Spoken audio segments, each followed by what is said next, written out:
Hello, good evening students. D2 competitive classes में आप लोगों का स्वागत है और साथ ही साथ प्रतिज्ञा के ऑनलाइन और ऑफलाइन प्लेटफॉर्म पे भी आप लोगों का स्वागत है। जैसा कि हम लोग मेंसुरेशन 2D का सीरीज चला रहे हैं और उसमें बेसिक से लेके और एग्जाम के लेवल तक हम लोग सारे क्वेश्चन कवर कर रहे हैं। उसमें हमने 2 कवर किया, वर्ग और आयत को। आज तीसरा जो शुरू करा जाएगा उसका नाम रहेगा पैरेललोग्राम, जिसको बोलते हैं समांतर चतुर्भुज। तो समांतर चतुर्भुज पैरेललोग्राम को बोलते हैं, जैसे कि ये होता है समांतर चतुर्भुज। समांतर चतुर्भुज पैरेललोग्राम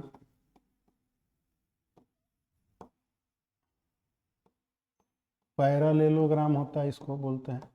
तो समांतर चतुर्भुज में थोड़ा सा आप इसका थ्योरी जो है वो ठीक से समझेंगे, क्योंकि इसके थ्योरी पे बेस करके क्वेश्चन कई पूछे जाते हैं। तो ये होता कैसा है पहले आपको इधर दिखा देते हैं, 2D शेप से निकाल के इसको देखिए। ये आपका पैरेललोग्राम होता है, ठीक है।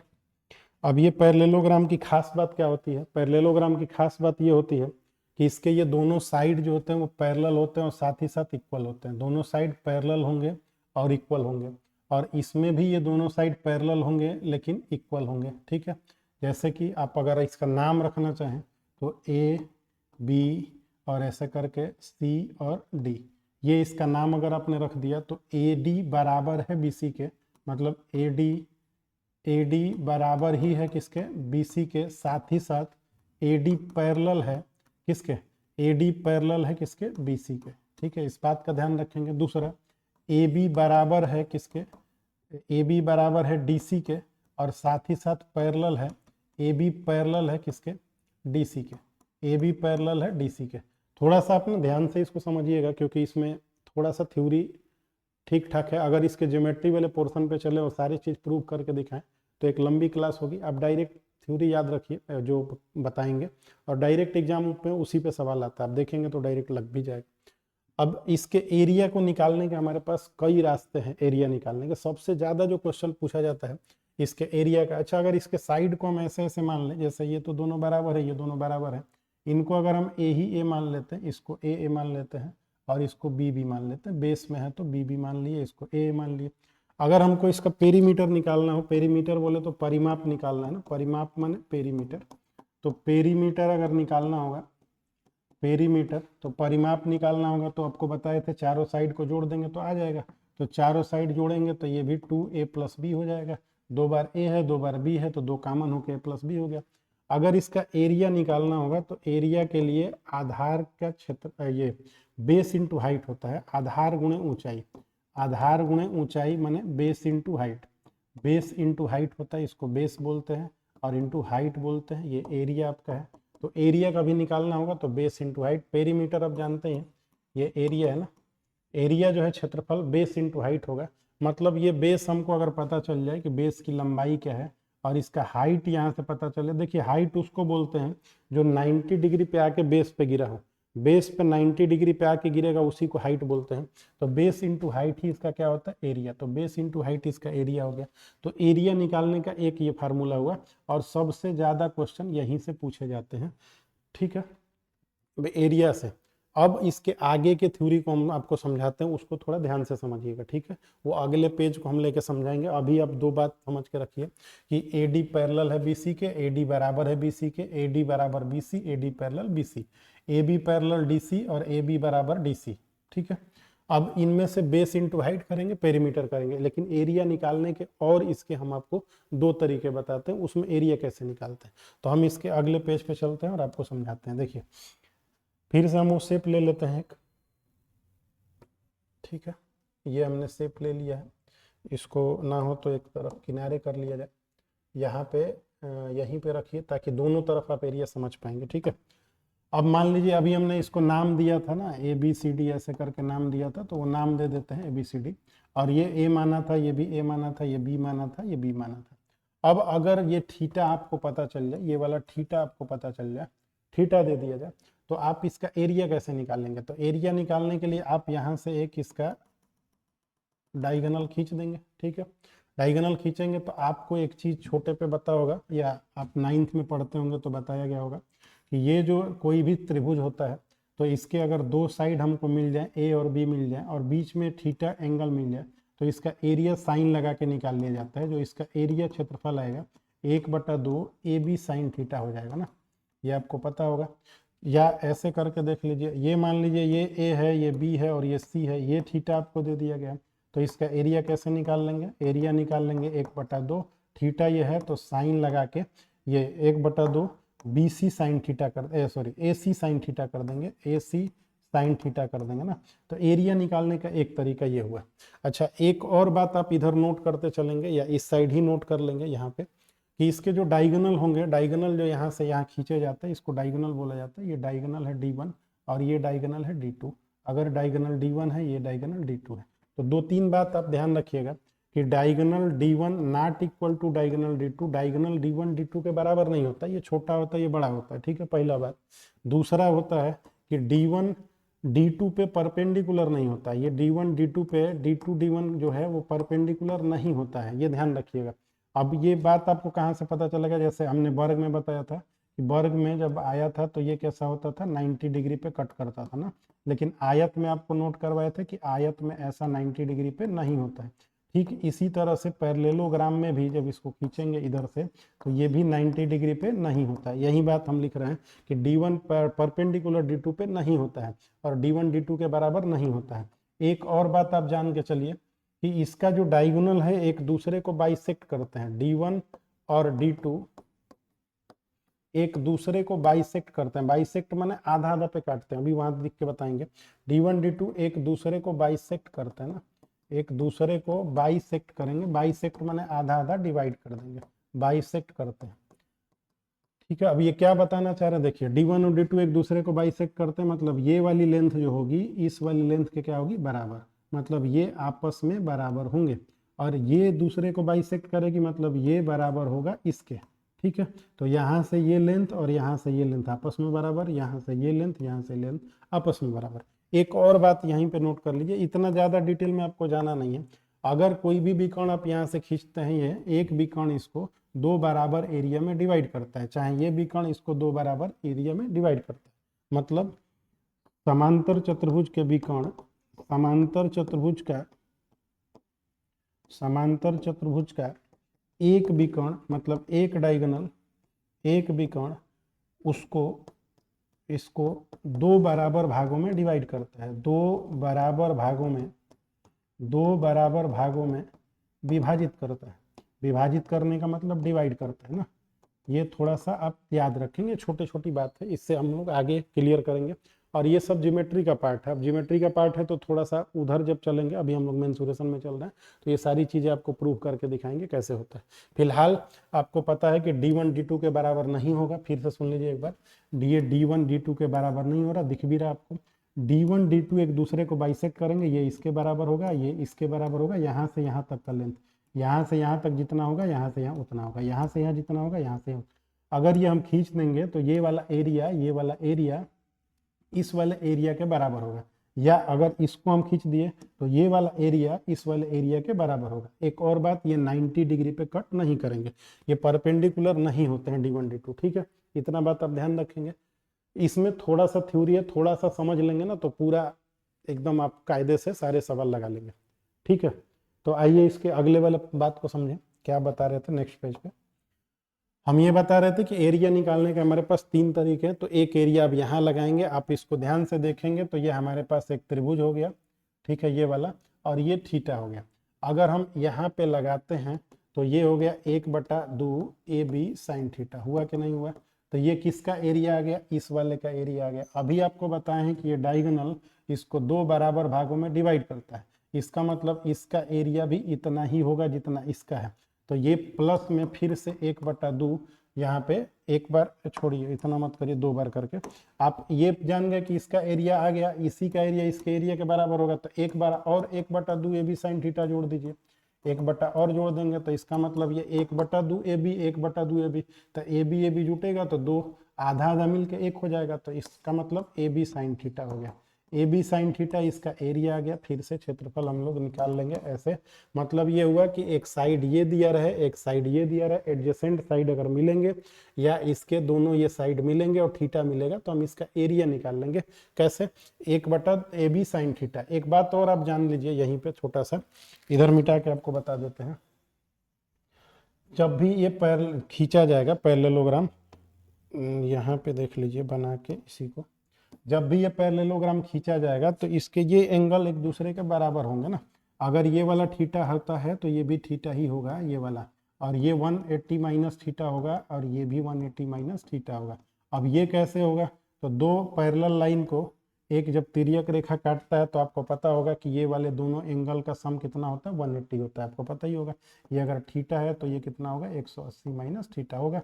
तो ये थीटा है तो 180 माइनस थीटा हो गया, क्योंकि इंटरनल एंगल दोनों जोड़ेंगे तो बराबर होगा। वैसे भी आप ऐसे भी जानते हैं कि थीटा है तो 180 माइनस ये थीटा होगा, तभी ना दोनों को जोड़ेंगे तो 180 हो जाएगा। तो ये होगा तो ये संगत कोण से मतलब ये बराबर हो जाएंगे दोनों, इसके कॉरेस्पॉन्डिंग एंगल बोलते हैं इसको, तो कॉरेस्पॉन्डिंग एंगल बराबर हो जाएंगे। तो आप ऐसे याद रखिएगा कि ये और ये आपस में बराबर होता है और ये आपस में बराबर होता है। तो हम थीटा लगा के यहाँ से निकाल लेंगे। तो एक एरिया निकालने का तरीका हुआ क्षेत्रफल निकालने का ए बी साइन थीटा, और एक एरिया निकालने का तरीका हुआ आधार गुणे ऊंचाई बेस इंटू हाइट। एक दो दूसरा हो गया। अब तीसरा थोड़ा देख लीजिए, तीसरा में एरिया कैसे निकालते हैं।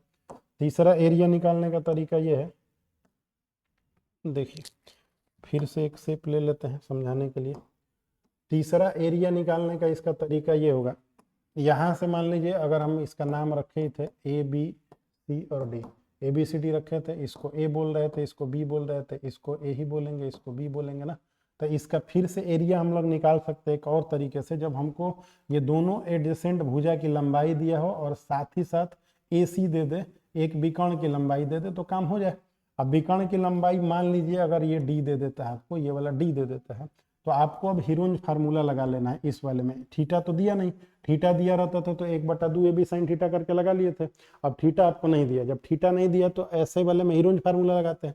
अब हिरोंज फार्मूला कैसे लगाते हैं तो देखिए, हिरोंज फार्मूला क्या होता था, सेमी पेरीमीटर इसका निकालते हैं ना, तो ये क्या होता था a plus B plus D बटा 2, यही होता है। और एरिया जब निकालते हैं हम ये एरिया निकालेंगे, जब इसका क्षेत्रफल निकालेंगे तो क्षेत्रफल क्या होता है, अंडर रूट एस ना, S minus A S minus B, और यहाँ पे चूंकि हम डी माने हैं इसको तो एस माइनस डी, ये हमारा एरिया आएगा। अच्छा ये एरिया कहाँ का आएगा, तो ये एरिया इतने का आएगा। जैसे ही इतने का एरिया आ जाएगा तो पूरे का एरिया निकालने के लिए फिर डबल करना पड़ेगा। तो समांतर चतुर्भुज का एरिया एक इस तरीके से भी निकलेगा, समांतर चतुर्भुज का एरिया, समांतर चतुर्भुज का क्षेत्रफल इस तरह से भी निकलेगा 2, और ये पे under root S minus A S minus B और एस माइनस डी, जहाँ ये डी डायगोनल है ना, एस माइनस डी डायगोनल है। तो एक एरिया निकालने का ये तरीका हो गया, एक हुआ बेस इंटू हाइट से और एक हुआ ए बी साइन थीटा से।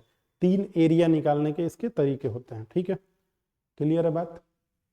चलिए एक और बात आप समझ लीजिए इसमें, समांतर चतुर्भुज में जब भी ये पैरेललोग्राम होगा, इससे भी क्वेश्चन बार बार एसएससी पूछता रहता है, और यहाँ तक कि अब तो जीडीवीडी में भी ऐसे सवाल आने लगे हैं, नहीं तो ये थोड़े से कंसेप्चुअल सवाल होते थे। ए बी ये सी डी है, इसका नाम आपका ए रखे थे, इसका बी रखे थे, फिर ए हो गया बी हो गया। तो यहाँ से अगर इसको आप ए सी मानते हैं, ये वाला ये बी डी है, इसको हम अगर D1 मानते हैं और इसको D2 मानते हैं, तो एक रिश्ता होता है, वो रिश्ता आपको बहुत अच्छे से याद रखना है। रिश्ता क्या होता है कि इसके डायगोनल के स्क्वायर का सम, डायगोनल के स्क्वायर का सम क्या, D1 square plus D2 square का जो सम होता है, इनके चारों भुजाओं के स्क्वायर के बराबर होता है। चारों भुजाओं के स्क्वायर के सम के बराबर होता है, मतलब ए स्क्वायर बी स्क्वायर। फिर से सुन लीजिए, देखिए क्या है, इसके डायगोनल का जो स्क्वायर होता है ये इसका स्क्वायर प्लस इसका स्क्वायर प्लस इसका स्क्वायर प्लस इसका स्क्वायर होता है। तो इसी को हम शार्ट में यहाँ पे लिख सकते हैं, 2 बार ए है और 2 बार बी है। तो 2 बार ए और 2 बार बी है, तो यहाँ पे डायगोनल के स्क्वायर का जो सम होगा 2 ब्रैकेट में A1 ए स्क्वायर प्लस बी स्क्वायर, ये होता है। तो एक रिश्ता आप यहाँ से देखेंगे, यहाँ से भी क्वेश्चन पूछा जाता है बेस दे के, और ये ऐसे पूछ लिया जाता है। तो एक तीसरा बात ये याद रखिएगा, ठीक है। इसमें थोड़े से कंसेप्ट ज़्यादा हैं और ठीक से समझ लेंगे तो काम हो जाएगा। एक डायगोनल का ये एक और रिश्ता आता है, उसको थोड़ा समझा देते हैं। देखिए जब भी आप यहाँ से ये हो गया, देखिए अभी हम लोग क्या सीखे थे कि बेस इंटू हाइट ही इसका एरिया होता है, बेस इंटू हाइट एरिया होता है। तो अगर ये बी है और हमने इसको ए मान रखा है, ठीक से, ये भी ए है वो भी है, अगर यहाँ से देखें तो ये h1 हमारा हाइट है ना, एक h1 हाइट है ये वाला, ठीक है। तो अगर हमको कोई बोले कि इसका एरिया बताइए कितना होगा, तो एरिया हम निकाल देंगे कैसे, b इंटू h1 निकाल देंगे कि नहीं निकाल देंगे। ले हाइट का मतलब होता है कि 90 डिग्री पे होना चाहिए। दूसरा बात, अगर आप इधर से आके देखेंगे इसको, तो यहाँ से इसका बेस ये होगा, ये बेस है ना, और इस पे अगर परपेंडिकुलर पड़ जाता है, यहाँ से मान लीजिए यहाँ से परपेंडिकुलर पड़ जाता है, कुछ खतरनाक परपेंडिकुलर पड़ गया, यहाँ से परपेंडिकुलर यहाँ पड़ जाता है ना, वहां से आप खींच सकते, थोड़ा ये लाइन तिरछा तिरछा होगा, तो ये भी आपका बेस है और ये भी हाइट है, लेकिन ये दूसरी हाइट है, तो इसका मतलब ये भी एरिया है। तो यहाँ से आप बोल सकते हैं a into H two, A into H two बोलेंगे, तो ये दोनों ही एरिया थे तो आपस में बराबर हो जाएंगे। अब यहाँ से क्वेश्चन कैसे एसएससी पूछता है, यहाँ से भी कई बार पूछा गया, यहाँ से पूछता ऐसे है कि ये देखिए ये क्या है, बड़ी भुजा, ये बड़ी भुजा, तब बड़ी भुजा आपको मिल गया। अब बड़ी भुजा के बीच की दूरी, बड़ी भुजाओं के बीच की दूरी ना, तो ये बड़ी भुजा और उनके बीच की दूरी, उनके बीच की दूरी, उनके बीच की दूरी हो गया, बराबर क्या होगा, ये छोटी भुजा, छोटी भुजा, और ये फिर से उनके बीच की दूरी, उनके बीच की दूरी, ठीक है, ये हो गया। तो ये बड़ी भुजा और उनके बीच की दूरी बराबर होता है छोटी भुजा उनके बीच की दूरी। अब हम ये ऐसे ही याद रखेंगे, बेस इंटू हाइट और ए इंटू ए टू। अब आप इन पूरे को एक बार शार्ट में हमसे फिर समझ लीजिए, और उसके बाद थ्योरी वाले पोर्शन को आप पूरा ठीक से समझ लिए होंगे। क्या बता रहे हैं फिर से देखिए, आप चाहें तो पहले स्लाइड से आ सकते हैं और एक बार रिवीजन टाइप हम करा देते हैं फिर से एक स्लाइड में ना। देखिए दूसरा, पहले हम लोग एरिया के कितने तरीके देखें, तो ये अगर ए है, सॉरी ये बी मान के चल रहे हैं तब से, तो हम बी ही मानते हैं फिलहाल के लिए। चलिए, ये अगर बी है और ये भी आपका बी है, ये आपका ए है, ये आपका ए है, तो एरिया निकालने के तीन तरीके। एरिया हम ये तीनों यहीं पे लिख दे रहे हैं, आप एक जगह स्क्रीनशॉट लेकर रख लीजिएगा।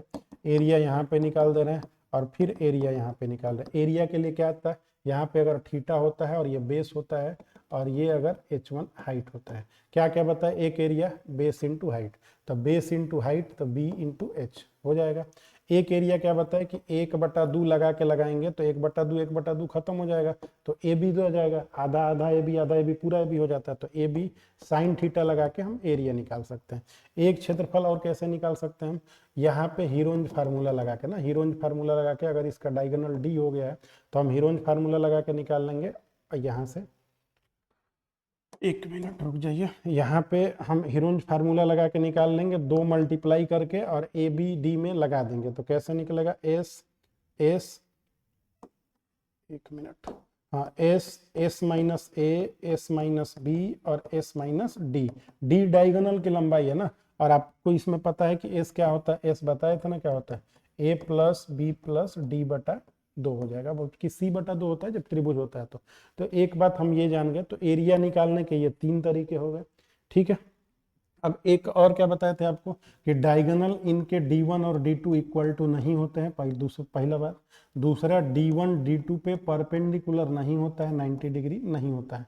तीसरा बात, d1 और d2 एक दूसरे को क्या करते हैं, बाइसेक्ट करते हैं ना, d1 और d2 एक दूसरे को बाइसेक्ट करते हैं। एक बात ये जाने थे, d1 और d2 अगर अकेले अकेले खींचे जाएं तो ये समांतर चतुर्भुज को 2 बराबर भागों में डिवाइड करते हैं, समांतर चतुर्भुज को 2 बराबर भागों में डिवाइड करते हैं, ठीक है। ये एक जगह सब कर रहे हैं ना, 2 बराबर भागों में डिवाइड कर रहे हैं, ठीक है। एक तो ये बात हमने जाना यहाँ से। और क्या बताया आपको, एक रिश्ता इसमें बताया कि डायगोनल का d1 का स्क्वायर प्लस d2 का जो स्क्वायर होगा ये बराबर होगा किसके, भुजा जो उधर था तो ये 2 उसमें आ गया था, a1 स्क्वायर प्लस ए स्क्वायर प्लस बी स्क्वायर। तो एक रिश्ता हम लोग ये जाने थे, एक ये रिश्ता जाने, ये बात जाने, ये 3 एरिया निकालने के। परिमाप तो कोई भी लगा लेगा आराम से, यहाँ से परिमाप क्या बोलेंगे, परिमाप बोले तो पेरीमीटर क्या होता था, पेरीमीटर होगा 2 ब्रैकेट में a प्लस बी, अगर ये देता है तो लगा लेंगे। एक और लास्ट बात समझ लीजिए, अगर लास्ट बात ये समझ जाएंगे तो समांतर चतुर्भुज के सारे थ्योरी आप कंप्लीट कर लेंगे, और ये कंप्लीट करने के बाद आपको क्वेश्चन जब लगाना होगा तो बहुत आराम से क्वेश्चन लगा लेंगे, ठीक है। सारा चीज ओके चल रहा है। देखिए अब ये आपका एक और थ्योरी बस समझ लीजिए और इसके बाद हम लोग क्वेश्चन को लगाएंगे, ठीक है। देखिए ये आपका अगर पैरेललोग्राम है, आपको कभी ये साइड ए दे दिया है, ये साइड बी दे दिया है, अब यहाँ पे आपको थीटा मिल चुका है, तो कभी कभी क्या होता है कि ये डायगोनल की लंबाई हमको पता करना पड़ेगा। क्यों पता करना पड़ेगा? हो सकता है ये थीटा दे दिया है, ये वाला दे दिया, ए बी दे दिया, थीटा दे दिया, तो एरिया निकाल लेंगे, ये तो काम हो जाएगा। लेकिन कभी पूछ ले कि ये डायगोनल की लंबाई बताइए कैसे आता है, तो अगर आप एक और थ्योरी पढ़े होंगे इंटर में या 11 में अगर पढ़े होंगे, तो आपको ये पता होगा कि अगर ये x है, ये y है और ये z है और ये थीटा दिया हुआ है, तो हमको ये z की लंबाई जब निकालना होता है, z की लंबाई, तो z की लंबाई कैसे निकलती है? तो z की लंबाई निकलती है थीटा लगा के ना, z की लंबाई कास थीटा लगा के निकलती है। कैसे निकलती है? तो cos theta equal to X square plus Y square minus Z square बटा में क्या होता है 2xy। ठीक है, ये ध्यान रखिएगा, जब भी आपको किसी भी साइड का लंबाई निकालना होता है तो कास थीटा लगाते हैं, और जब एरिया निकालना होता है तो साइन थीटा लगाते हैं। अगर एरिया होगा तो 1/2xy साइन थीटा, लेकिन जब जेड की लंबाई निकालना होगा तो जेड माइनस हो जाता है। ठीक है, तो उसी हिसाब से अब इसको देखिए, कभी हमसे विकर्ण की लंबाई पूछ ले, ये दोनों दे के, तो हम कैसे निकाल लेंगे? तो विकर्ण की लंबाई फिलहाल हम डी मान लेते हैं, तो डी की लंबाई या विकर्ण की लंबाई निकालना होगा तो कैसे निकालेंगे? तो विकर्ण की लंबाई, तो विकर्ण की लंबाई निकालना होगा तो कैसे निकलेगा? कास थीटा लगाएंगे, कास थीटा लगाएंगे तो क्या करेंगे? ये दोनों side A square plus B square minus D square, diagonal है वो, और बटा में 2ab, ये लगा देंगे। तो ये लगा के हम लोग निकाल लेंगे विकर्ण की लंबाई। तो ये कंप्लीट हम लोगों का थ्योरी हुआ। इसको एक बार आप रिवीजन करिएगा और फिर से देखिएगा कि क्या हो रहा है। तो ये कंप्लीट थ्योरी वाला पार्ट हो गया। आइए एक आध छोटे छोटे सवालों को देख लिया जाए ताकि आपको थोड़ा सा कॉन्फिडेंस आ जाए। तो पहला क्वेश्चन हम लोग लें इसमें, ठीक है। थोड़ा सा ध्यान रखिएगा, क्षेत्रफल के 3 तरीके और 3 थ्योरी हमने बताया। कास थीटा से निकाल सकते हैं लंबाई, विकर्ण की लंबाई यहाँ से निकाल लेंगे, अगर इधर थीटा देगा तो इस विकर्ण की लंबाई पूछेगा, जिसका भी दे दे, और यहीं से वो आप पढ़े होंगे। एक विकर्ण के बारे में सब कहानी बताई दिए, एरिया निकालने का बताई दिए। तो आइए चला जाए, अब एक क्वेश्चन लगाया जाए, हम लोग 1-2 क्वेश्चन लगाया जाए ताकि थोड़ा सा पिक्चर क्लियर हो कि अभी तब से हम लोग कर क्या रहे हैं। ठीक है, देखिए अब आ जाइए, ये पहला क्वेश्चन पे आप आ जाइए, थोड़ा सा इसको पढ़िएगा कि क्या दिया हुआ है। पहले आप इसको पढ़िए और देखिए क्या दिया हुआ है। ठीक है, देखिए पढ़ के, कह रहा है कि एक समांतर चतुर्भुज का क्षेत्रफल 38 मीटर स्क्वायर है। यदि समांतर चतुर्भुज की ऊंचाई संगत आधार से 2 गुनी है तो इसका आधार बताइए क्या है। आधार बताना आपको क्या है, तो बता लेंगे आराम से। देखिए क्या बोल रहा है, अभी हम तो को पता है एरिया, वो एकदम नॉर्मल सवाल नहीं करा रहे, वो तो आराम से आप कर ही लेंगे। बेस दे दे, हाइट निकालना हो तो कर ही लेंगे ना। देखिए क्षेत्रफल आपको दिया है, तो क्षेत्रफल क्या होता है? ये होता है आधार माने बेस गुणे ऊंचाई, आधार गुणे ऊंचाई ही आपका क्षेत्रफल होता है। और ये हमको दिया है 338 मीटर स्क्वायर। लेकिन एक बात वहां पे लिखा हुआ है कि समांतर चतुर्भुज की ऊंचाई जो है संगत आधार से 2 गुनी है। तो अगर आधार को हम लोग बेस को b मानते हैं तो इसका जो हाइट है वो 2 गुनी है, मतलब 2b है। फिर से देखिए क्या लिखा है, समांतर चतुर्भुज की जो ऊंचाई है h, जो ऊंचाई h है आधार से 2 गुनी है, तो आधार से ये 2 गुनी है, तो आधार से 2 गुनी हो जाएगी। तो आधार अगर b है तो इसका हाइट कितना है? 2b है। तो अब हम यहाँ पे आधार के जगह पे, बेस के जगह पे b लिखेंगे ना, और हाइट के जगह पे क्या लिखेंगे? 2b लिखेंगे, लिख देंगे, अब बराबर 338 हो जाएगा। तो अगर देखा जाए तो 2b स्क्वायर हो गया ना, ये 2b स्क्वायर, तो 2 इधर चला जाएगा, 2 से कटाएंगे तो 2 एकम में 2 और 2 छके 12 और 2 9 18, b स्क्वायर का वैल्यू 169 हो गया। तो b का वैल्यू निकालेंगे तो √169 आएगा, तो इसको क्या बोलते हैं? 13। तो जो उसका बेस है वो 13 है, और हमसे बेस ही पूछा जा रहा है। फाइंड द बेस ना, corresponding base, then base is क्या होगा? तो बेस कितना हो जाएगा इसका? 13 हो जाएगा। ये काफी आसान सा सवाल था, बेस इंटू हाइट बराबर एरिया था, उसी से हम लोग लगाए थे। ठीक है, अब नेक्स्ट क्वेश्चन देखिए, आप इसका लेना चाहे स्क्रीनशॉट ले लीजिए। नेक्स्ट क्वेश्चन देखिए क्या बोल रहा है, देखिए नेक्स्ट क्वेश्चन ये है, कह रहा है कि समांतर चतुर्भुज की सबसे बड़ी भुजा 14.3 सेंटीमीटर है और बड़ी भुजा के बीच की दूरी कितना है 4.4 और छोटी भुजाओं के मध्य दूरी 5.2 है, तब छोटी भुजा बताइए। अभी आपको एक थ्योरी बताए थे, क्या बताए थे कि बेस इंटू हाइट इधर से लीजिए चाहे बेस इंटू हाइट उधर से लीजिए, दोनों आपस में क्या होगा बराबर होगा। तो देखिए बेस इंटू हाइट लीजिए, सबसे बड़ी भुजा हमारा ये लंबाई सबसे बड़ी भुजा का दे दिया 4.3 और इसके बीच का दूरी कितना है 4.4, तो यही ना हो गया आधार गुणे ऊंचाई। ध्यान से देखेंगे तो इस तरह का फिगर बना हुआ है, ये वाला हमको दिया है 14.3 और यहाँ से हाइट हमको दिया है कितना 4.4, ये वाला दिया है और इधर का हमसे ये पूछ रहा है कि ये वाला बताइए, तो x मान लीजिए। ये वाला हमसे दूरी दिया हुआ है, पूछ रहा है कि छोटी भुजा के बीच की दूरी कितना है 5.2। तो अभी क्या बताए थे कि इसमें इससे गुणा करेंगे तो एरिया ही निकलेगा, बेस इंटू हाइट करेंगे तो यहाँ भी बेस इंटू हाइट करेंगे तो एरिया ही निकलेगा। तो ये बराबर हो जाएगा कितने के, ये बराबर हो जाएगा 5.2 या यहाँ पे चाहे तो आप x लिख लेंगे, कोई दिक्कत नहीं है कहीं भी। तो ये हो गया। अब ये दोनों आपस में बराबर है, तो अब ध्यान से देखेंगे कि एक तरफ ये पॉइंट है, इस पॉइंट है, तो पॉइंट से कोई दिक्कत नहीं होगा। आप 13 से थोड़ा इसको कटाइए, 13 एकम में 13, एक गया तो 13 एकम में 13 और ये 13 चौके 52.4 है। अगर ये पॉइंट हटा देंगे तो 4 से कटाएंगे तो 11 आ जाएगा, तो x का मान 11 में गुणा करेंगे तो 121 आएगा, मतलब 12.1 सेंटीमीटर आएगा। तो x का मान आपका 12.1 सेंटीमीटर आएगा। क्लियर है बात? एक एक क्वेश्चन करा देंगे सब पे, आप बस इसका एक बार रिवीजन करिएगा और पेपर में जाइए और उसके बाद देखिए कि क्या होता है। एकदम आराम से क्वेश्चन लगते जाएंगे। थोड़ा सा एडवांस मैथ में आपको थ्योरी समझना होता है और साथ ही साथ याद करना पड़ता है। अर्थमेटिक में ऐसा कुछ होता नहीं है, अर्थमेटिक में तो हम लोग डायरेक्ट सवाल लगाते हैं। अर्थमेटिक की भी सीरीज चलेगी, टॉप क्वेश्चन जो भी है उनको बताएंगे आपको कैसे सेकेंडों में लगा रहे हैं, ठीक है। तो आइए अगला क्वेश्चन थोड़ा देख लिया जाए क्या बोल रहा है।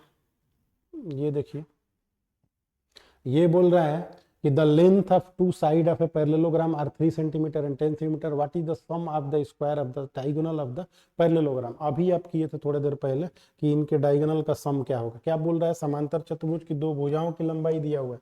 अगर कोई समांतर चतुर्भुज है यहाँ से, तो आपको ये दोनों भुजाओं की लंबाई दिया है। इधर वाला दिया है आपको क सेंटीमीटर, 10 सेंटीमीटर, इधर दिया 3, यहाँ भी 3 और यहाँ भी 10। हमसे पूछ रहा है कि इनके विकर्णों का जो विकर्णों के वर्गों का योग बताइए कितना होगा, विकर्णों के वर्गों का योगफल बताइए। तो ये हमारा d1 होता था ना, और ये क्या होता था d2 होता था। अभी आपको थोड़ी देर पहले बताए थे कि विकर्णों के वर्गों का योग d1 square plus d2 square क्या होता है, दो ब्रैकेट में a स्क्वायर, ये कहिए थे हम लोग b स्क्वायर, याद होगा थोड़ी देर पहले आपको बताया था। हमसे यही पूछ रहा है d1 square plus d2 square ना, तो दो ब्रैकेट में a प्लस b, तो a का मान कितना था 10 या 3 ही रख लीजिए, 3 का स्क्वायर हो गया, ये 3 का स्क्वायर हो गया, प्लस कितना हो गया, ये 3 का स्क्वायर हो गया ना, और ये कितना हो गया 10 का स्क्वायर हो गया, यही तो बात है। तो 10 दाम में 100 और 3 तिया 9, तो 109 हो गया। 109 को डबल करेंगे, 100 और 3 तिया 9, तो 109 हो जाएगा। 109 करेंगे तो 218, तो d1 square plus d2 square जो होगा वो कितना हो जाएगा, 109 दूनी 218 सेंटीमीटर स्क्वायर हो जाएगा। तो ये आपका आंसर है 218 सेंटीमीटर स्क्वायर। आप एक काम करिएगा, इसके थ्योरी को फिर से एक बार देख लीजिएगा, उसके बाद इनके क्वेश्चन को लगाया जाएगा। आगे जो भी अब लेटेस्ट पैटर्न पे और सवाल पूछे गए हैं उसको एक और पार्ट में आपको कंप्लीट कराएंगे। तो आज के लिए इतना रहने दिया जाए। थैंक यू और धन्यवाद।